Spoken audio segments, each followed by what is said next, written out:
종합부동산세부터 나가는데 종합부동산세가 지난주에 또 개정이 됐어요. 이번 시험에 반영되는 걸 좀 있다. 많잖아요. 딱 2개만. 다 했던 내용들이에요. 예상했던 대로고. 자, 40쪽 나와 있는 종합부동산세. 여기 나가면 되겠죠? 종부세는 적게는 1문제, 작년엔 2문제 반이 출제가 됐습니다. 올해도 1-2문제 나오겠죠. 나오면 전략 과목입니다. 종부세는 뻔하니까. 40쪽에 나와 있는 특징 보면은 인세가 되는데, 우리가 재산세는 관할 구역 안에 있는 것만 합산을 하죠.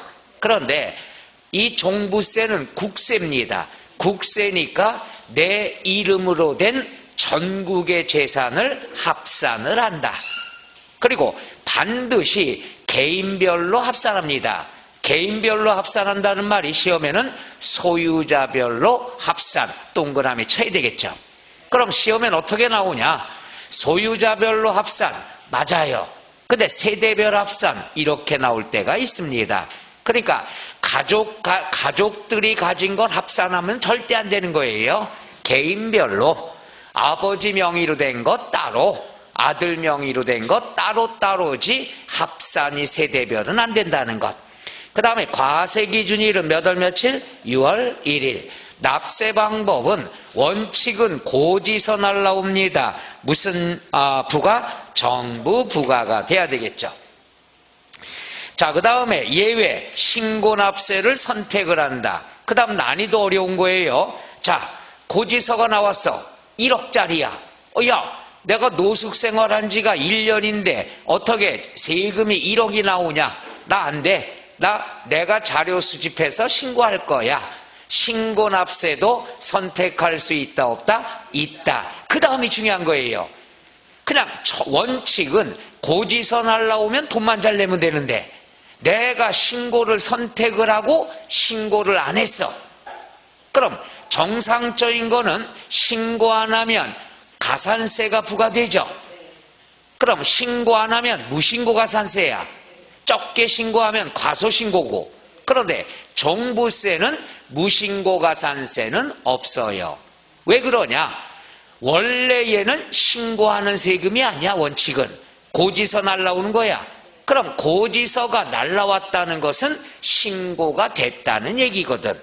그래서 신고가 됐는데 안 했을 경우에는 무신고 가산세는 없고 과소신고 가산세만 부과된다는 것. 요건 난이도 높은 거죠. 해서 과소신고는 부과되지만 무신고 가산세는 부과된다 안 된다? 안 된다. 분납되고 세부담 상한이 있고 비과세나 감면은 재산세 규정을 따라갑니다. 재산세가 비과세면 종부세도 비과세가 된다는 것. 그런데 납세지는 재산세 규정을 따라갈 수가 없어요. 왜? 재산세는 지방세, 소재지가 되는 거고 종부세는 국세, 주소지가 되니까. 그래서 납세지는 2가지로 출제됩니다. 첫째, 주소지다 이렇게 나오기도 하고, 그 다음 소득세법 규정을 준용, 갖다 쓴다 이렇게도 나옵니다. 왜? 소득세법의 납세지가 주소지, 종부세도 주소지 똑같으니까. 해서 다른 건 재산세 규정을 따라갑니다마는 납세지만큼은 누구 따라간다? 소득세법. 그 다음에 혼인을 했으면 1세대 2주택이 되겠죠. 왜? 집 하나 가진 남자와 집 하나 가진 여자가 결혼하면 같이 살아요. 1세대 2주택이죠. 그렇지만 세금 부담이 크니까 5년 동안은 각각의 주택으로 본다. 그러나 동거봉양은 몇 년? 10년. 혼인과 동거봉양은요, 종부세나 양도소득세나 숫자가 똑같습니다. 혼인은 몇 년? 5년. 그 다음 동거봉양 몇 년? 10년이 됩니다. 됐나요? 자, 그 다음에 나와 있는 것, 우리가 과세 대상이 나와 있는데 과세 대상은 요거죠. 딱 2가지예요. 과세 대상 무조건 알아둬야 되죠. 근데 작년에 출제가 됐어요. 그래서 무조건 알아둬. 토지와 뭐가 있다? 주택. 그런데 시험에 가끔 나오는 게 뭐가 있냐? 건축물이 나올 때가 많아요. 근데 건축물은 왜 고민하냐 이거야? 여기 없잖아. 그러니까 건축물이 나오면 앞뒤 볼 거 없어. 무조건 X가 된다. 이러면 굉장히 편해요. 건축물이 없잖아. 과세 대상은 두 개뿐이 없어요. 토지와 주택. 토지는 재산세 토지는 분리과세 토지, 별도합산 토지, 종합합산 토지 나와 있겠죠. 그런데 종부세에서는 분리과세 토지는 과세가 된다 안 된다? 안 된다. 그럼 세 가지야. 별도합산, 종합합산, 주택이 되겠죠. 그래서 토지는 혼자서 종부세 제외가 되니까 단골 메뉴죠. 그 다음에 주택은 먹고 자는 주거용만 종부세 냅니다. 그럼 사업용은 종부세 관계가 없겠죠? 그럼 사업용은 어떤 게 있어? 별장이 있고 기숙사나 사원용 주택이 있고 임대주택이 있고 단어만 알면 되죠. 그 다음에 미분양 주택이 있고요. 그 다음에 뭐가 있어요? 그렇죠. 어린이집, 그 다음에 등록 문화재 주택. 끝. 얘들은 주거용이 아니니까 종부세 제외가 된다는 것. 해서 맨 먼저 과세 대상은 하나, 둘, 셋 꼭 알아둬야 되겠죠. 요게 작년에 한 문제가 나왔어요. 아까운 거 놓쳤죠. 그래도 과세 대상은 무조건 기본이니까 알아둬야 되겠죠. 자, 그러면 과세 대상이 나왔으면은 우리가 두 번째 뭐가 나와 있느냐? 두 번째 여기에 보면 납세 의무자. 납세 의무자다 그랬으면은 별도합산은 공시가격을 합산한 거. 국세니까 전국에 내 이름으로 된 땅은 다 합산을 해. 합산한 금액이 80억 초과가 되면은 종부세 내야 되겠죠. 납세 의무자 알아둬야 됩니다. 납세 의무자. 그러나 종합합산은 얼마 초과될 때? 5억 초과될 때. 여기서 공시가격이라는 건요, 1년에 한 번씩 전국에 땅값이 있죠. 개별 공시지가를 얘기하죠. 따라서 땅값 개별 공시지가는 지방세에서는 시가 표준액이란 용어를 쓰고 종합부동산세는 공시가격이란 이름을 쓰고 소득세에서는 기준시가라는 용어를 씁니다. 다 같다고 보면 되는 거예요. 자, 그 다음에 주택. 주택이다 그러면 공시가격 합산이 얼마 초과? 6억 초과가 됩니다. 올해만이에요. 내년에는 요게 달라집니다. 개정이 됐고요. 그 다음에 이제 중요한 거 들어갑니다. 1세대 1주택 단독명의. 1세대 1주택 단독명의는요, 공시약 가격이 얼마 초과된다? 11억 초과가 되는데 요게 올해만 한시적으로 14억으로 개정이 됐어요. 올해만. 그러니까 올해만 14억이라고 알아두면 되는 거예요. 그 다음에 내년부터는 12억으로 바뀝니다. 정신없죠? 정신없을 거 하나도 없어요. 우리가 11억이었다가 얼마 전에 다시 올해만 한시적으로 14억. 근데 재밌는 건 요거는 국회 통과가 돼야 돼요. 근데 요번 8월달 임시국회 때 통과가 될 확률이 높아서 내가 강의 때 말씀드리는 거야. 왜냐하면은 세금을 줄여준다는 거에는 여야가 마음이 똑같거든요. 그래서 올해만 한시적으로 해서 14억이라고 공부하시면 됩니다. 그 다음에 우리가 나와 있죠. 그래서 여기에는 내가 고쳐놨어요. 1세대 1주택 단독주택은 얼마? 14억이 초과가 돼야 된다. 이렇게 알아두시면 되겠죠. 자, 그 다음에 여기다가 하나 써드릴게. 요거 한번 보셔. 우리가 요런 게 있어요. 1세대 1주택 단독명이다 그러면 여기 한번 볼게요. 갑이라는 사람이 집이 하나 있어. 단독명이야.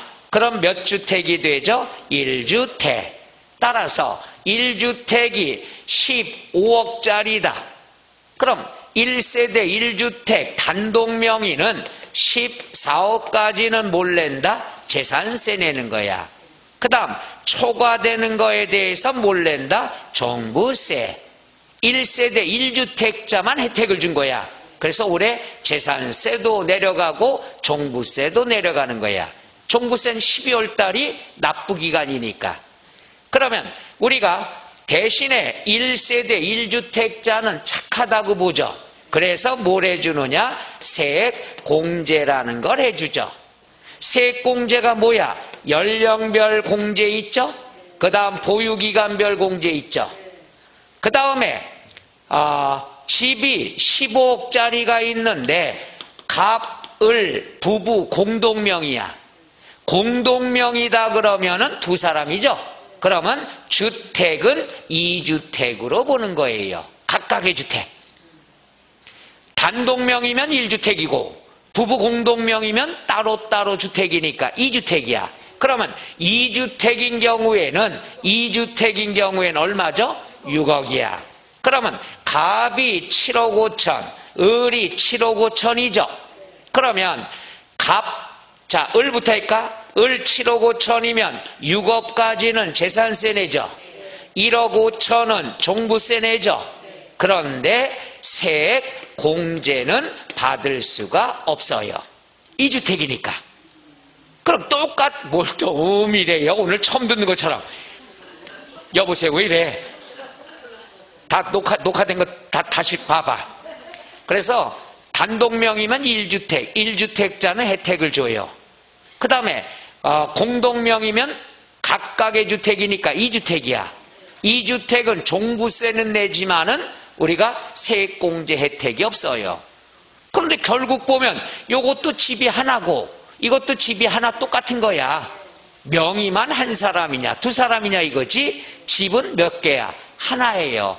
이건 너무 불합리하다. 그래서 작년부터 공동명의지만 한 사람 명의로 신고를 하면은 1주택으로 봐서 공제 혜택을 받을 수 있다 없다? 있다가 되는 거죠.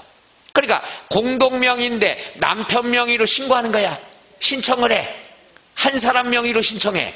그러면 우리가 1주택자로 봐서 세액공제도 받을 수 있다 없다? 있다. 근데 여기 조건이 있어.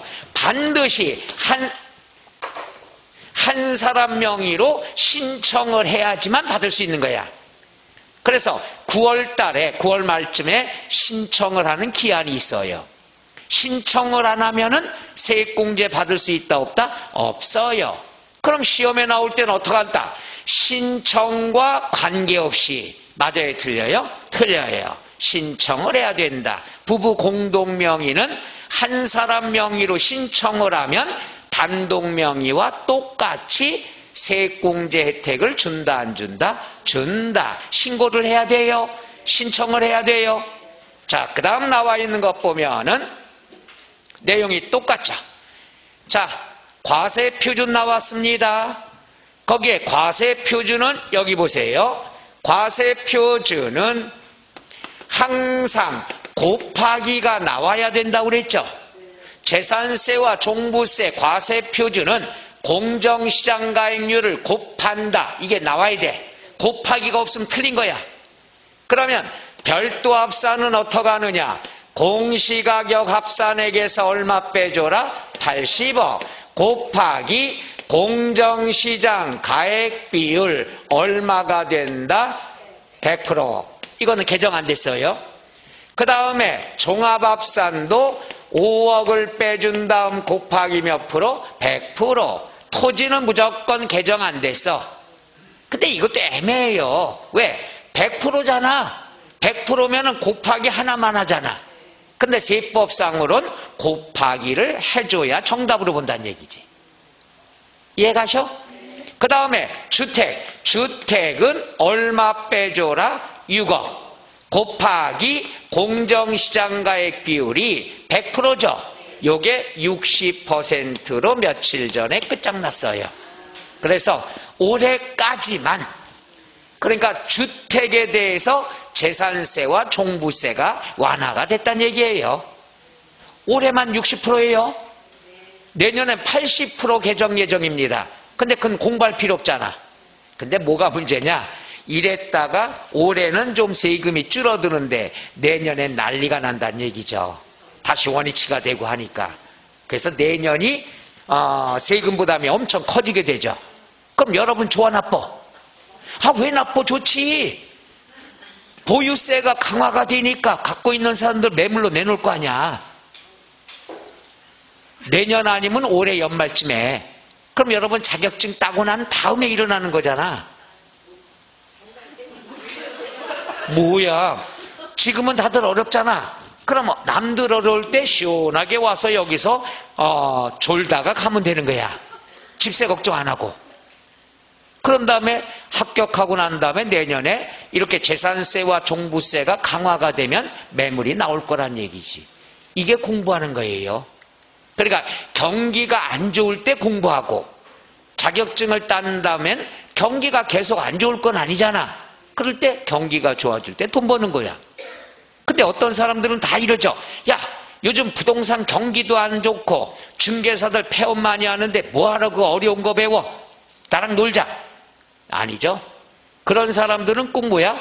경기가 안 좋을 때 놀고 경기가 좋을 때 공부하러 오고, 엇박자란 얘기죠. 절대 경기가 안 좋을수록 공부해야 돼. 집세 걱정 안 하고 전기요금 걱정 안 하고 와서 시원한 데 앉아서 졸다 보면 하루가 지나가. 얼마나 좋아요. 그 다음에 자격증 따면 경기가 좋아지고. 항상 그렇게 해야지 엇박자 가면 안 되죠. 올해만 몇 프로? 그 다음에 1세대 1주택은 왜 14억이 됐느냐 하면은 원래가 11억이었죠. 원래가 11억인데 특별히 3억을 더 빼준다 그래. 특별 공제 3억이 들어가서 그런 거야. 그래서 올해 얼마? 14억. 똑같이 자, 공정시장가액 비율은 주택은 다 몇 프로? 60%. 그럼 여기 보세요. 요거는 국회 통과 안 해도 돼요. 시행령 개정안으로 돼요. 그래서 얘는 통과가 됐어요. 60%. 얘는 국회를 통과해야 돼요. 올해 8월달 임시국회 때 들어가야 되는데 막 싸우고 있다는 얘기죠. 하여튼 올해 안으로 개정되는 건 거의 확정적이니까 강의를 해드립니다. 이거 두 개만 알면 돼. 나머지는 여태까지 배웠던 대로 그대로 하면 되는 거야. 왜? 개정된 건 있는데 다 2023년 1월 1일부터 시행이 됩니다. 그러니까 올해 여러분 시험 보는 데는 두 가지만 신경 쓰면 됩니다. 끝. 과세표준 이해 가나요? 그러니까 거기에 보면은 과세표준의 양괄호 1번에 공시가격 합산액 마이너스 6억 곱하기 100%, 100%를 몇 프로로 고쳐라? 60%. 1세대 1주택자 단독명의는 공시가격 합산액 마이너스 6억, 마이너스 6억이 얼마로 바뀌어라? 11억. 마이너스 5억을 얼마로 고쳐라? 3억. 이렇게 고치나 어떻게 고칠지 모르고 있어요. 미치겠네. 그러니까 11억 빼고 3억 빼란 얘기야. 원래 11억인데 올해만 특별히 3억을 더 빼준다 그래서 특별 공제라는 용어를 쓰는 거야. 오케이? 그 다음에 별도 합산, 종합 합산은 100% 개정이 안 됐습니다. 그대로 배운 대로 하면 되죠. 끝. 그 다음에 뒤에 세율. 세율 넘어간 건 절대로 공부하지 마세요. 세율 들어간 거. 거기에서는 동그라미 3번에 닌 3주택 이상 밑에 그건 알아둬야죠. 가감 조정된 세율이 적용됐으면 적용된 세액이 되죠. 세부담 상한을 적용받았으면 적용받은 세액이 되는데 시험에 뭐라고 나오죠? 적용 전. 이렇게 과거가 나옵니다. 세법은 전진주의죠. 과거로 돌아가지 않는다는 얘기죠. 전 나오면 무조건 틀린 거야. 내가 나오면 무조건 틀린 거야. 그렇게 알아두면 되겠죠. 그 다음에 동그라미 4번 1세대 1주택자 단독명의는 기초공제가 5억이라고 돼 있죠. 5억이 아니라 얼마가 돼야 된다? 기초공제를 지우고 특별공제 3억 이러면 되죠. 3억. 그래서 지금 세무사들이 난리가 났어요. 상담도 안 받아요. 본인도 어떻게 감당을 못하니까. 그런 정도의 전문가라고 할 세무사들도 지금 힘들어갖고 양도소득세 상담을 다 안 받아요. 자칫 잘못했다가는 자기가 다 추징세 물어야 되니까. 그런 상황입니다. 그 다음에 기업 연령별 세액공제는 60세 이상, 65세 이상, 70세 이상, 20, 30, 40. 니은 보유기간별 세액공제 5년 이상, 10년 이상, 15년 이상, 20, 40, 50. 그 밑에 연령별 세액공제와 보유기간별 세액공제는 몇 프로 범위 내에서 중복 적용받을 수 있다? 80%. 그 다음에 양괄호 2번 별도합산은 그냥 누진세율이더라 끝. 이렇게만 공부하면 돼. 종합합산 토지도 누진세율이더라 끝. 이렇게만 공부하시면 됩니다. 그 다음에 43쪽에 세부담 상한 나와 있죠. 세부담 상한은 양괄호 2번 보세요.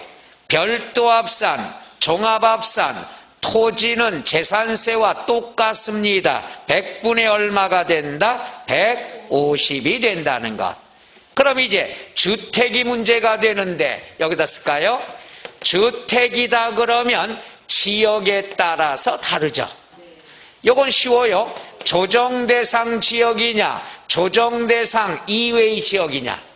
조정대상 지역은 1주택만 100분의 150이야. 조정대상 지역이 아니면 1주택, 2주택 똑같이 150이야. 그러니까 조정지역은 1주택, 조정지역이 아니면 규제가 적죠. 그럼 2주택과 똑같아. 그런 다음에 조정지역은 1주택 다음이 2주택 이상이죠. 요거는 곱빼기 300. 그 다음에 조정 이외의 지역은 1, 2가 똑같으니까 3주택 이상도 100분의 얼마? 300이 돼야 됩니다. 세부담 상한은 작년에 재산세가 나왔으니까 올해 종부세 아마 나오겠죠. 헷갈리게 하나 해드릴까? 이게 개정이 됐어요. 내년부터. 어떻게 됐냐? 들어 다 들어도 좋은 거야. 내년은 좋아. 희망을 주려고 그런 거야. 왜? 150, 300 어렵잖아. 내년엔 주택수 관계없이 다 150으로 통일됐어요. 좋죠? 그러니까 내년엔 공부할 게 쉬워진다니까? 지금 이 얘기 무슨 뜻도 모르고 그러네? 이러고 있어요. 미치겠어. 우리에게 내년은 있다 없다? 없어. 뭐가 닫고 있어. 올해다 붙어야 되죠. 그래서 우리가 종부세랑 이 바뀐 걸 왜 강조를 하느냐 그러면 이렇게 개정이 많이 될수록 납세 의무자들 국민들은 부담이 더 많이 생긴다는 얘기죠. 그래서 올해 말까지는 일단 상황을 보되 자식한테 증여를 많이 할 거라는 제가 조심스럽게 예측을 합니다. 견뎌보려고 좀 더. 근데 이제 집값이 막 떨어지잖아요. 떨어진다는 얘기 나오죠? 이런 거 좋아 나빠? 좋아요. 떨어지면 거래가 많을 거 아니야. 에이 그래도 집값이 떨어지니까 괜찮아. 박리담회로 가격이 좀 떨어지면 어때? 많이 올라갔었는데. 수수료 떨어지면 어때? 돈 생기는데. 편하게 갖고 있으면 됩니다. 그러나 정책이라는 건 공부할 때는 신경 쓰지 말어. 밖에서 뭐 세졌다는지 완화가 됐더니 다 우리한텐 해당이 안 되는 거야. 우리에게는 오로지 10월 29일만 목표 잡으면 되는 거야. 되겠어요? 원서 접수 다 하셨어? 어유 축하해요. 그럼 자격 왜 이렇게 부정적이야? 접수만 했더니 접수했으면 합격증이 따라오는 거지. 여러분 자격증이 지금 어디 왔는지 알아? 화곡역에 도착이 돼 있어요. 이게 그냥 지나갈지 여러분한테 배달될지는 이미 주사위는 던져진 거예요. 그러니까 원서 접수하면 50% 합격선으로 접근했다 이렇게 보면 돼. 희망을 가져요. 왜 안 된다는 생각을 해? 애가 그런 생각하고 봐. 넌 커서 뭐가 되려고 그러니? 그럴 거 아니에요, 그죠? 여러분이 그렇게 해야 되는 거예요. 다들 희망 가지면 돼요. 그깟 거 60점인데. 자, 그 다음에 나와 있는 것. 자, 비과세는 재산세 비과세 규정을 준용한다 나왔죠. 8번 납세 절차 과세 기준일은 몇 월 며칠? 6월 1일. 납세지는 어디가 된다? 주소지. 국세는 관할 세무서가 된다는 얘기죠. 그럼 주소지로 나올 때도 있고 괄호 안에처럼 소득세법 규정을 준용한다. 이것도 옳은 말이 되겠죠. 납부기간은 자 12월 1일부터 15일인데 원칙은 고지서 날라온다. 무슨 부가? 정부부가. 그 다음에 예외 신고납세를 선택할 수 있는데 고지서 날라와도 납기는 1일부터 15일, 신고납세를 선택을 해도 납기는 12월 1일부터 15일이다. 납세고지서는 납기 개시 5일 전까지 교부한다. 재산세랑 똑같죠? 바로 요겁니다. 보세요.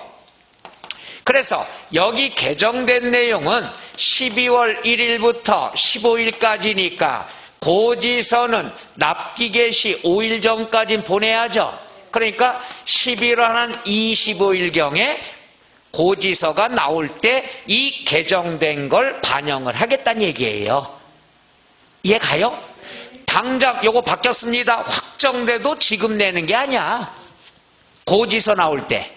그러니까 11월 며칠 정도 25일경에 이때 반영된 걸로 고지서 보내는 거야. 개정된 걸로. 근데 여러분 시험은 언제야? 10월 29일이야. 그 전이죠.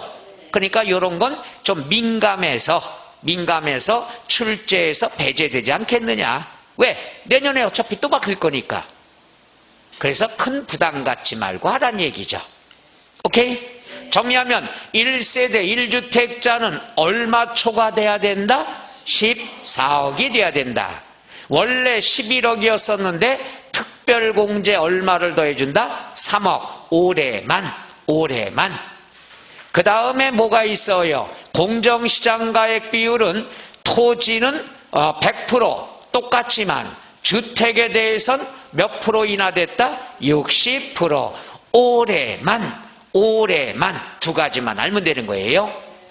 그 다음에 양괄호 4번 분할 납부는 250만 원 초과 6개월 이내 신청만 받으면 되지 허가받을 필요 있다 없다? 없다. 그럼 금액을 적용할 땐 500만 원 이하일 때 500만 원 초과일 때. 자 여기 보세요. 500만 원 이하다 그러면 일단 250만 원 먼저 내죠. 그 다음에 초과액은 나중에 내죠.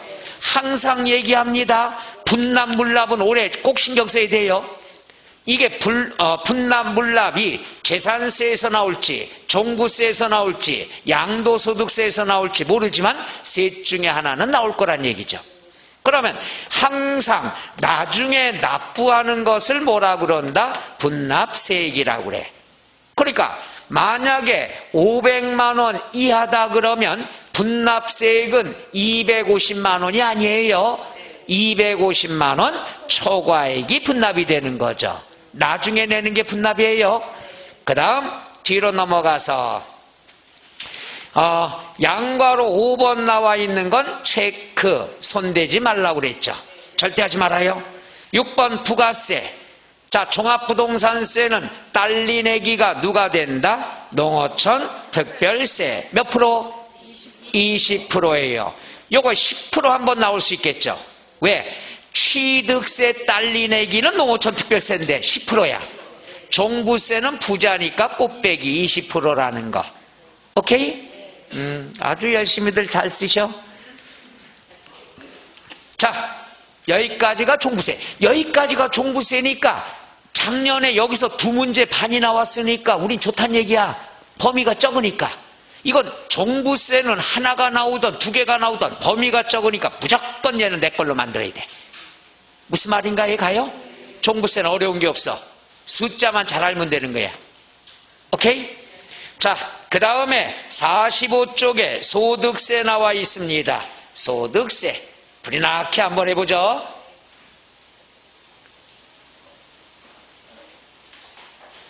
자, 우리가 소득세다 그러면 특징, 양괄호 1번 밑줄, 개인의 소득에 대해서. 개인의 소득에 대해서 과세가 되니까 소득세죠. 자, 그럼 소득세가 나왔으면 개인의 소득에 대한 거다. 그 다음에 무슨 주의다? 열거주의. 열거주의다 그러면 종, 폐, 양으로 구별하죠. 그럼 얘네 3가지는 어느 한쪽에 합산한다, 구분한다? 에? 왜 구분해?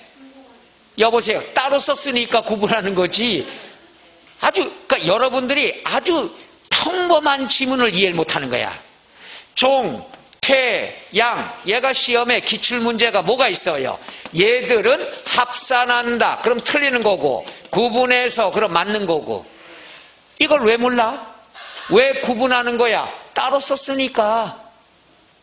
항상 세법에, 아니 다른 과목도 똑같아요. 따로 썼으면 얘는 구분한다는 뜻이야. 근데 얘가 안 써 있어. 안 써 있으면 어느 한쪽에 합산이 됐다는 얘기고. 한 번 더 슬슬 해봅시다. 이거야. 토지와 건축물과 주택이 있어. 재산세에서. 그러면 주택은 건축물 범위에 포함한다, 제외한다? 제외한다. 따로 썼으니까. 이해 가나? 근데 얘가 없어. 얘가 없으면 건축물 속에 주택이 들어갔어, 제외됐어? 그렇지, 들어간 거야. 건축물에 주택도. 이해 가나? 몇몇 사람 표정이 와 무지 어렵네 그래. 따로 썼으면 구분이란 얘기고, 안 써 있으면 어느 한쪽에 합산이 됐다는 얘기고. 되겠어요? 이런 식으로 공부하면 돼. 왜? 가장 기본적인 지문이 나올 때가 몇 개가 있거든, 지문이. 그럼 의외로 그걸 갖다 힘들어한다는 얘기지. 이런 거 가장 쉽잖아. 따로 썼다. 그럼 구분되는구나. 근데 시험에 합산 이러면 틀리는 거지. 자, 그 다음에 종합소득 안에는 6가지 소득이 있는데 이따 나올 걸 미리 설명할게요. 우리가 여기에서 사업소득은 결손금이 발생할 수 있죠. 그럼 결손금은 적자야, 적자. 사업하다 보면 적자 볼 수 있잖아. 그럼 적자가 나왔을 때는 종합소득에 다른 형제들이 도와줄 수 있다, 없다? 형제들이 도와주는 거야. 적자 봤으면 메꿔줘. 이걸 뭐라고 그런다? 공제한다. 이런 표현을 쓰죠. 그러니까 사업소득에서 발생한 결손금은 종합소득에서 더 간다, 공제한다. 이 말은 종합소득에 다른 형제들이 도와준다는 얘기죠. 이해가시나? 그런데 제일 세법에서 싫어하는 사람이 부동산 임대사업소득이야. 상가임대요.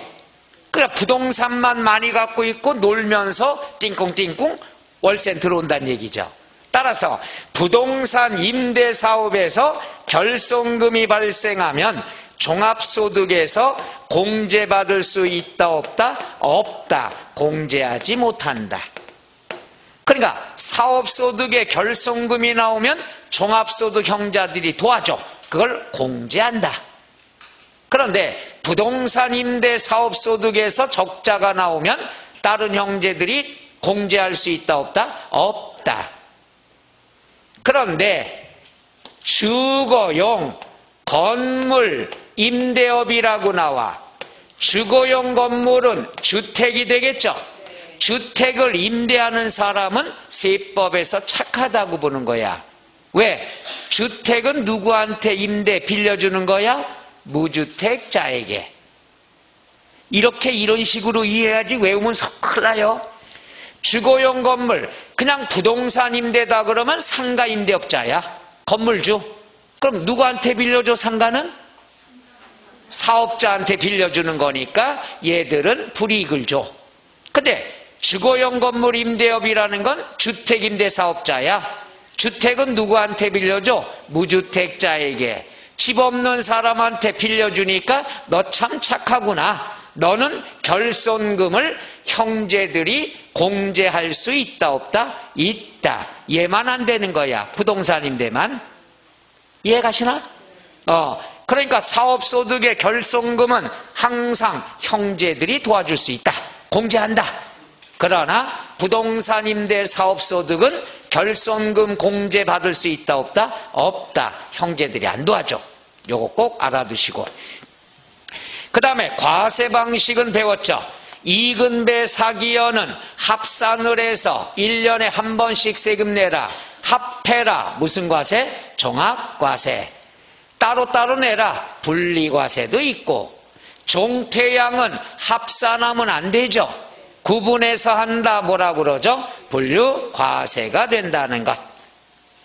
그 다음에 4번은 됐고 5번 자진해서 신고납부를 해야 되고, 양괄호 6번, 양괄호 7번, 양괄호 8번 같이 공부하라고 그랬죠.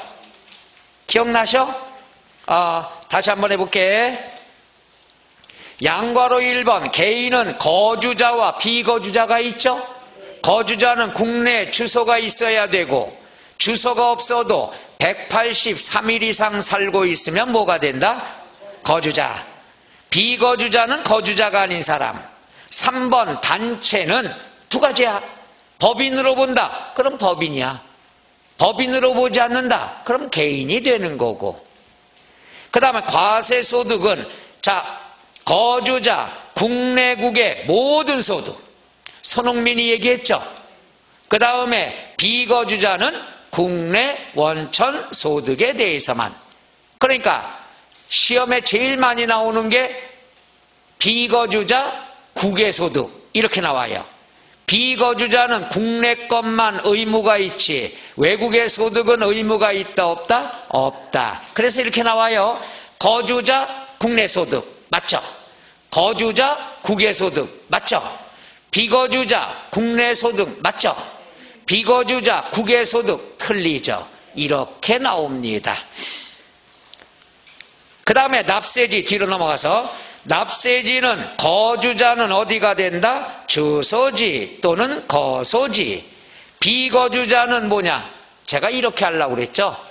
원래는 거주자 비거주자는 국적과 관계가 없어요.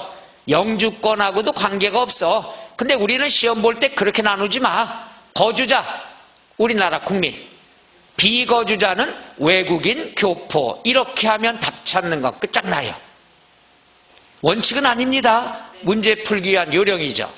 그러면 비거주자다 그러면 외국인 교포인데 그 외국인 교포가 우리나라에 오는 이유가 있겠죠. 왜 우리나라에 올까? 돈 벌려고 오는 거야. 관광차도 있지만 돈 벌러 올 때는 돈 버는 방법은 두 가지야. 가게를 차리던 직장에 취업을 하던. 이해가나요? 그러면 우리가 국내 사업장이 있는 경우는 가게 차렸다는 얘기죠. 쌀국수집. 그러면 국내 사업장 소재지. 둘 이상의 사업장이 있다. 그럼 주된 사업장 소재지. 그 다음에 니은 국내 사업장이 없다는 건 취업하러 왔다는 얘기야. 취업하면은 어디가 되느냐? 월급 받는 곳. 월급 하니까 좀 싼 티가 나죠. 그래서 국내 원천 소득이라고 얘기합니다. 그래서 국내 원천 소득이 발생한 장소. 그 다음에 과세기간 원칙은 1년이야. 1월 1일부터 12월 말. 1년 초과할 수 있다 없다? 없다. 임의대로 변경할 수 있다 없다? 없다. 고정이야. 항상 과세기간은 기본입니다. 소득세법을 배우면 과세기간 1년 꼭 알아둬야 돼. 근데 예외는 사람이 우리나라에서 없어지게 될 때만 예외죠. 5월 5일 날 사망했다. 그럼 1월 1일부터 5월 5일까지가 되죠. 사망한 다음 날에는 얼굴 보기 힘드니까 사망한 다음 날에도 얼굴 본다. 그러면 귀신이죠. 그리고 나도 죽은 거고. 왜냐면 죽은 사람이 보이면 나도 죽은 거니까. 이거 벌써 10달째 하는 유머인데도 잘 맥혀요. 그 다음에 해외 이주 1월 1일부터 출국한 날 끝. 이러면 되겠죠. 자, 그럼 여기까지가 소득세 총설입니다. 그럼 이러한 소득은 다 배우냐? 아니죠. 양도소득 위주로 배우죠. 그 다음 사업소득에서 부동산과 관련된 사업에 대해서 배웁니다. 3개가 있거든요. 이 중에 가장 중요한 게 부동산 임대사업소득에 관한 것. 요건 우리가 10분간 쉬었다 할까요? 지금 첫 시간에 설명 들은 거 이해는 가요? 오늘 처음 들어보나?